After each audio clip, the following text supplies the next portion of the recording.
안녕하세요. 올해 33살로 결혼 3년 차에 맞벌이 하고 있는 평범한 주부입니다. 시어머니 이야기를 해보려고 이렇게 사연을 적어봅니다. 저희 시어머니는 어떻게 보면 생활력이 강하시고 대단하구나 싶을 때도 있는데 어떨 때는 욕심이 너무 과하다 싶을 때도 있는 사람입니다. 손해는 곧 죽어도 안 보시는 분이시지요. 결혼 준비하던 때 약간의 마찰이 생겨서 결혼 이후에는 얼마간 시댁과 거리를 두고 지냈어요. 결혼 이야기 오고 가는 과정에서 시어머니가 결혼을 장사로 생각하셨던 건지 욕심을 참 많이 부리셨거든요. 그때 일로 감정이 상해 결혼이 파토가 날 뻔까지 했는데 남편의 중재로 어떻게 잘 해결되었어요. 하지만 그 덕에 시댁과는 멀어지게 되었네요. 저희 친정이 시댁과 비교했을 때 형편이 많이 넉넉한 편이에요.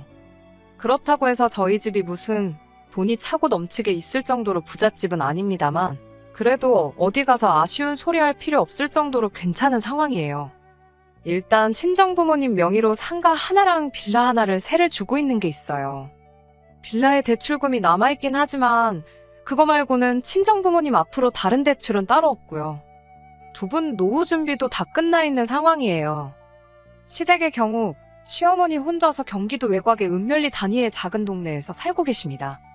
시어머니 명의로 아파트를 가지고 계시긴 한데 그쪽이 재개발이나 신도시 개발하는 위치랑은 조금 거리가 있는 편이라 아파트가 돈이 되는 아파트는 아니에요. 게다가 아파트만 두고 봐도 지은 지 엄청 오래된 아파트예요. 6층짜리 저층에다가 엘리베이터도 없는 그런 아파트입니다. 시어머니는 재개발을 기대하고 있긴 한데 솔직히 그렇게 보이지는 않아요. 부동산에 대해서 잘 모르는 제가 봐도 위치적으로 보나 모르보나 메리트가 전혀 없거든요. 그래도 신도시 계획 사업이 추진돼서 주변은 발전하고 있긴 한 것 같은데 시어머니 사는 집은 전혀 아니에요. 게다가 어디 구석으로 들어가서 언덕 위에 있는 곳이라 위치적 접근성도 빵점이고 동도 4개 동인가 밖에 없어 단지도 작은 편이라서 재건축 기대도 없는 거나 마찬가지라고 하더라고요. 차라리 어디서 부지를 사서 아예 다른 시설이 들어온다면 가능성이 있다고는 하는데 아무튼 주변 부동산 이야기만 들어봐도 별로 좋은 곳이 아닙니다.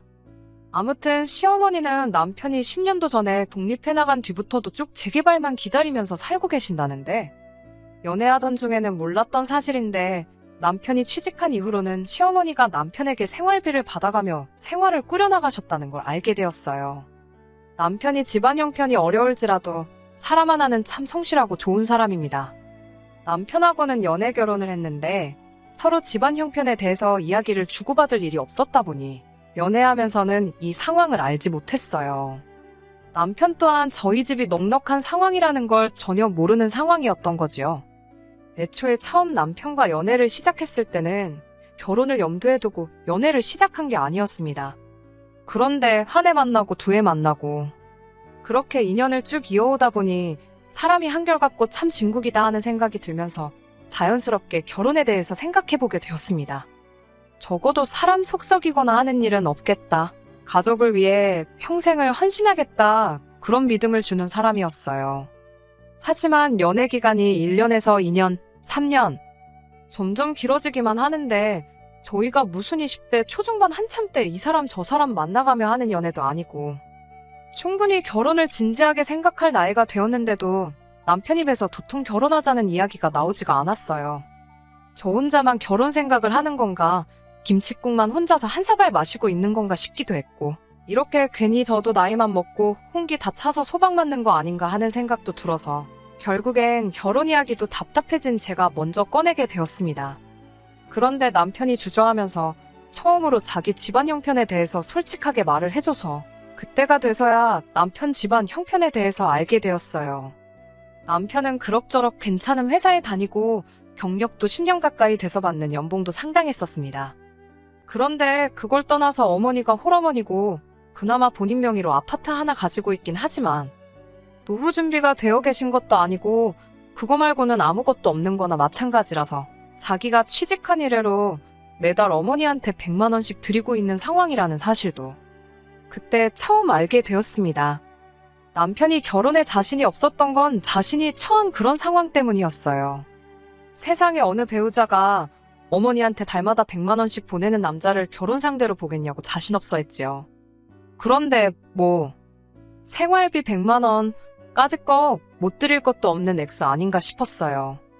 어차피 결혼 후에도 맞벌이 생활은 유지할 거고 저 같은 경우에는 상황적으로 재택근무도 가능한 직장에 다니고 있던 터라 나중 일이긴 하지만 아이가 태어나게 되면 유동적이게 재택근무하면서 육아와 일을 병행할 계획을 가지고 있었거든요.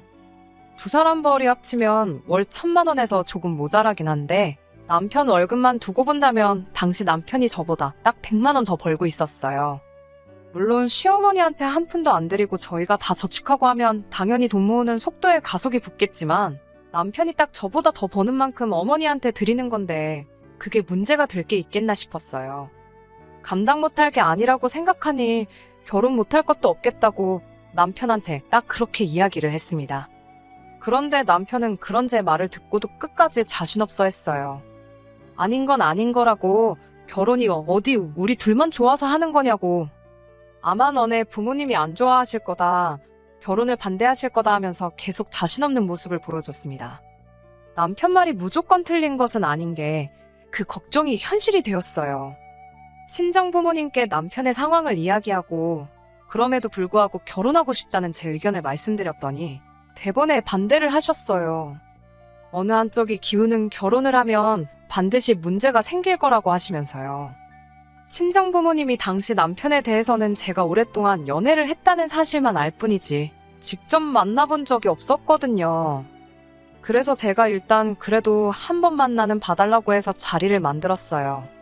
남편이 그 월급 받으면서 시어머니한테 생활비 드리고 혼자서 자취하면서 지내면서도 정말 알뜰하게 돈을 잘 모아놓은 상황이었어요. 제가 결혼까지 생각할 정도로 사람이 중국인 건 말할 것도 없었고요.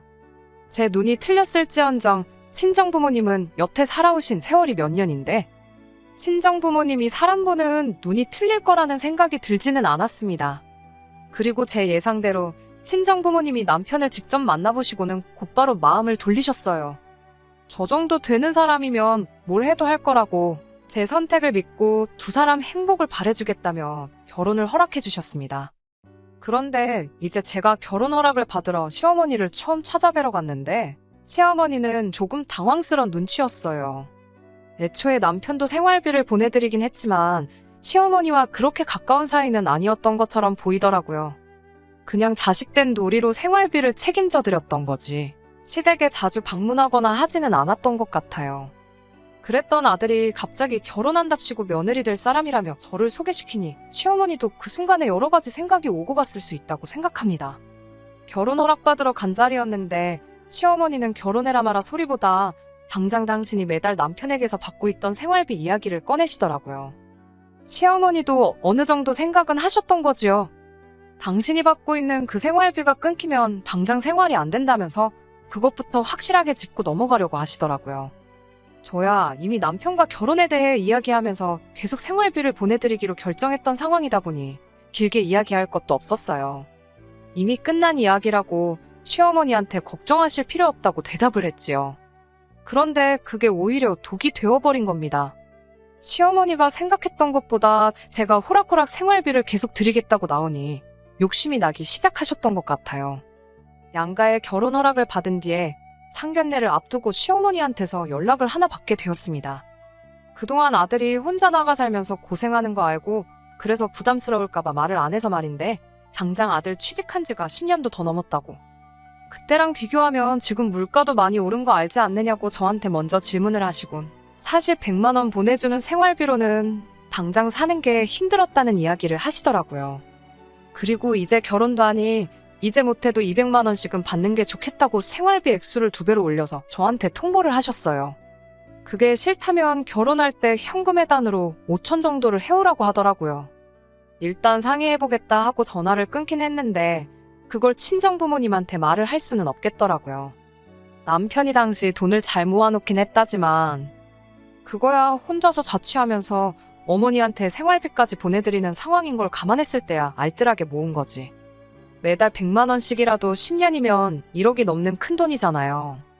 거기에 저도 여태껏 벌어놓은 돈을 물 쓰듯 펑펑 쓰면서 있던 것도 아니고 저도 열심히 잘 모아놓았다 보니 남편이 모아놓은 돈보다는 부족하긴 했지만 적당할 만큼의 저금은 저도 가지고 있었습니다.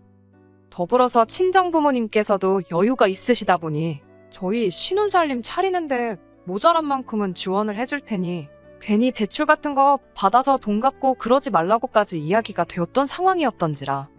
반반 결혼하는 것도 아니고 저희 쪽에서 명백하게 더 많은 돈을 해가는 상황이었는데 거기에 현금에 단 5천을 준비하라고 말을 할 수는 없는 노릇이잖아요.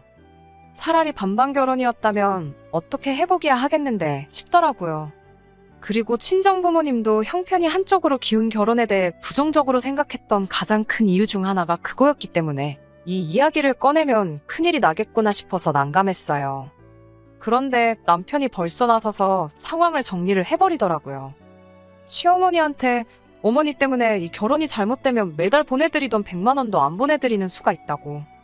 뭐 그런 식으로 이야기를 해서 시어머니가 아무 말도 못하게 상황을 정리했던 거예요. 그 뒤로 결혼식 당일까지 시어머니랑 친정부모님이 상견례 이후로 따로 만날 일이 없어서 별탈 없이 결혼 준비를 할 수 있었습니다. 그런데 결혼식 날에 일이 터져버린 거예요. 시어머니가 친정부모님 앞대다 두고 예단 이야기를 직접 꺼낸 건 아닌데 신부 측, 그러니까 제 앞으로 들어온 축의금을 당신이 다 가져가면 어떻겠냐고 말도 안 되는 요구를 대놓고 하신 거예요.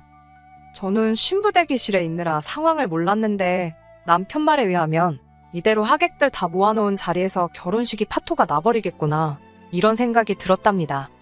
아무튼 그 상황도 어떻게 남편이 잘 수습을 했더라고요. 그리고 중간에서 친정부모님께도 잘 말해서 결혼식은 무리 없이 진행될 수는 있었습니다. 하지만 아무래도 그런 일이 있었다 보니 처음 말씀드렸던 것처럼 신혼살림 차린 이후부터 시댁에는 신경을 쓰기 조금 그런 상황이 되어서 시댁과는 멀리 지내게 되었습니다. 대신 다른 건 몰라도 매달 보내던 생활비는 꼬박꼬박 잘 챙겨서 보냈어요. 명절 때도 어버이날 때도 시댁에는 발길조차 하지 않았습니다. 제가 가보자고 해도 남편이 싫다고 계속 거절을 했어요. 그렇게 무슨 일만 있으면 친정부모님하고 같이 시간을 보냈는데 남편이 워낙에 잘하기도 했지만 한편으로는 조금 외로워 보일 때도 있었습니다. 입장 바꿔 생각해보니 겉으로는 아무렇지 않은 척을 해도 속은 말이 아니겠구나 하는 생각이 들더라고요. 남편은 괜찮다니 걱정 말라고 하는데 오지랖인지는 모르겠지만 계속해서 신경이 쓰였어요. 친정부모님도 매번 명절 때 대놓고 시댁 안 가고 친정에서 내내 시간 보내가 가는 저희를 보고 한마디를 하셨어요. 아무리 그런 일이 있었다고 해도 그러면 안 된다고, 이럴 때일수록 더 잘해야 한다고 조언을 해주시더라고요. 시어머니 상황도 이해할 수 있고 그때는 그랬지만 지금은 시간도 어느 정도 지났으니 괜찮다고. 돈 얼마 때문에 부모 자식 간에 연을 끊을 수가 있냐며 이젠 시댁도 챙기라고 하셔서 결국 반강제적으로 시댁과 다시 연을 이어가게 되었습니다. 남편은 부담스러워하긴 했지만 그래도 속은 한결 후련하겠구나 싶었어요. 매달 빠짐없이 돈을 보내긴 했지만 연락을 안 하고 지낸 게 괘씸해서 그랬나, 결혼 후 1년이나 지나고 나서야 다시 상봉했는데 크게 관심을 갖지는 않으셨어요. 오히려 귀찮다는 분위기만 팍팍 내셨고요.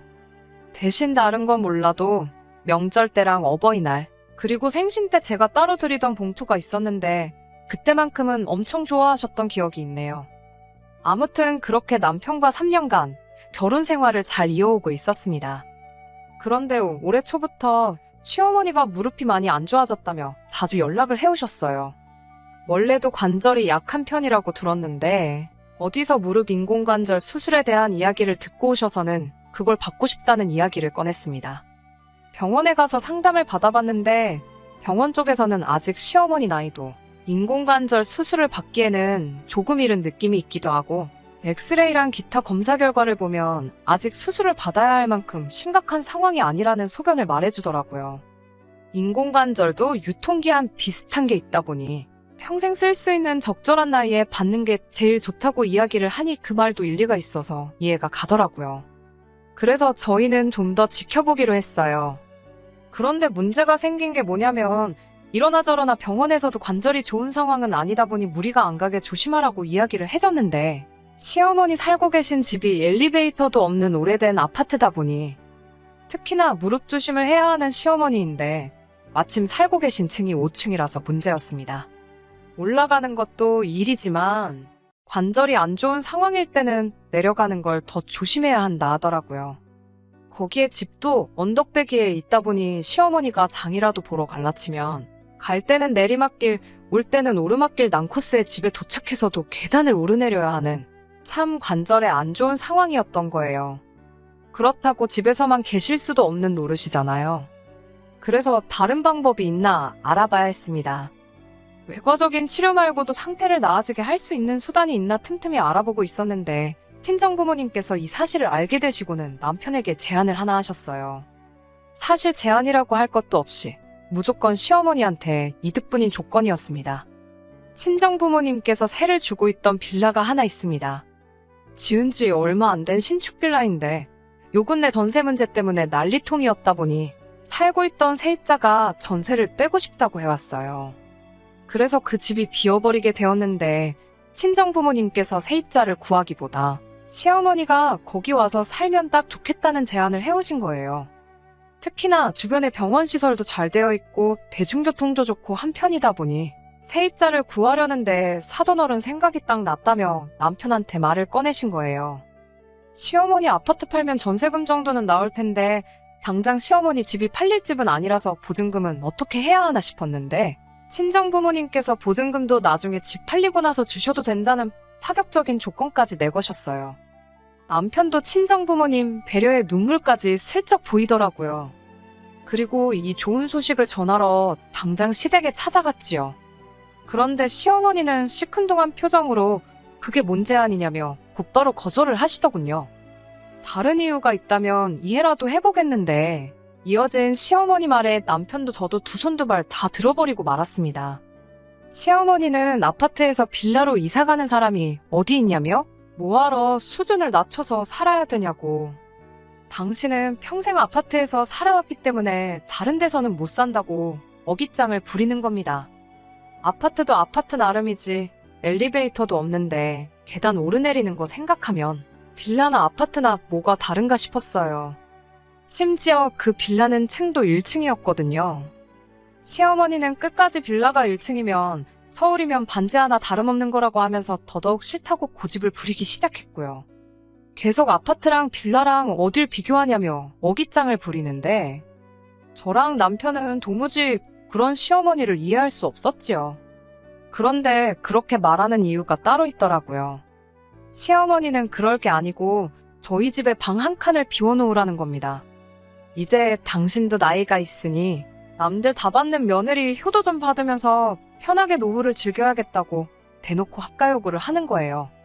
친정부모님 호의에 대해 시어머니가 감사해야 하는 것까진 바라지도 않았습니다. 그런데 고작 한다는 소리가 친정부모님 심보가 이상하다는 소리까지 하더군요. 괜히 저희 부모님이 시어머니한테 신세지는 기분 만들게 하려고 그러는 거라고. 친정부모님 집에 들어가 살면 저희 부모님이 시어머니한테 갑질을 해도 세입자니까 참아야 하는 거 아니냐십니다. 그럴 게 아니고 저보고 이참에 시어머니 모시고 살면서 시어머니 어려운 줄 알고 우러러볼 줄도 알아야 한다며 합가를 하겠다고 하는 거예요. 그리고 남편한테는 그동안 처가에 눈치 보여서 어떻게 살았냐고 우리 아들 불쌍하다고 하시면서 이젠 엄마랑 같이 살자고. 그러면 시어머니 살고 있는 이 아파트 팔아서 남편 앞으로 다 물려주겠다고 하시더라고요. 시어머니는 집을 물려줄 거니 무조건 나쁜 조건이 아니라는데 이야기 듣던 남편이 시어머니를 향해서 빽 소리를 지르더라고요. 어머니는 왜 그렇게 욕심이 끝이 없냐고. 어머니가 이러시는 게 자기를 도와주는 게 아니고 내 인생을 더 힘들게 만드는 거 모르시냐며 그동안 쌓인 아쉬움과 울분을 다 뱉어버리더군요. 여태까지 자기가 매달 생활비라 보내준 돈만 다 합쳐도 어머니 살고 있는 이 집 한 채는 살 수 있었다고 이제 와서 그거 돌려받는다고 기쁠 게 뭐가 있겠냐며 싫다고 하더라고요. 시어머니는 그 상황에서도 아들이 저렇게 된 건 며느리 탓이라며 제 탓을 하시는 겁니다. 없는 집 자식이라고 돈 좀 있다고 얼마나 눈칫밥을 먹이고 살았으면 이런 소리를 하냐며 우리 아들 기죽고 사는 꼴은 못 보겠다고 당장이라도 이혼하라고 하시는데 남편이 저랑 이혼할 바에 어머니랑 연을 끊겠다고 큰 소리치고 빌라도 그냥 없던 일로 물을 테니 그러신 줄 알라 말하고 시댁에서 뛰쳐나왔습니다. 시어머니한테서 다시 연락이 온 건 그날로부터 2주가 더 지나서입니다. 저한테 다시 연락해서는 다리가 아파서 도무지 안 되겠다며 빌라로 들어가 사시겠다 하는데 남편이 전화기 뺐더니 그 빌라는 벌써 세입자 들어왔다고 물 건너갔으니 꿈깨시라고 이야기하대요. 2주 사이에 세입자가 구해진 건 아니에요. 친정 부모님이 그렇게 하라고 했다고 당장 세입자 구하실 분들도 아니고요. 마침 또 전세대란에 이런저런 악재가 터져서 세입자 구하기도 시간이 좀 걸릴 것 같다 하시더라고요. 그래서 아직도 그 빌라는 빈집인 상황입니다. 남편에게 빈집인 거 알면서 말을 그렇게 하느냐 했더니 남편은 시어머니한테 앞으로 더 뭐 해드리고 싶은 마음이 없다고 딱 선을 긋더군요. 친정 부모님께서는 남편에게 언제든지 마음이 바뀌거든 말해달라고 하긴 하셨는데 그래도 그 집을 영영 빈집으로 둘 수는 없으니 친한 부동산들에 연락해서 일단 전세 매물로 올려놓긴 하신 것 같더라고요. 결국 이렇게 시어머니가 남편 마음 못 돌리고 있으면 그 빌라 이야기는 없던 일이 되어버리고 말 것입니다. 시어머니 괜히 며느리한테 효도받는 욕심 부리시다가 잘 받고 있던 아들 효도가 날아가 버리게 생겼네요. 남편이 저렇게 단호한 와중에 제가 나서서 이 상황을 해결해 볼 생각은 없는 것 같아요. 애초에 그렇게 할 필요도 못 느끼겠고요. 그냥 남편이 혼자 고민해보고 어떻게 할지 마음이 정해지면 그때가 돼서 남편이 하자는 대로 할 생각입니다. 괜히 제가 오지랖 부려서 나선다고 상황이 더 나아질 것처럼 보이지는 않네요. 끝까지 들어주셔서 감사합니다. 오늘의 사연은 여기까지입니다. 구독과 좋아요, 알람 설정 부탁드리고 더 좋은 사연으로 다시 찾아뵙겠습니다. 감사합니다.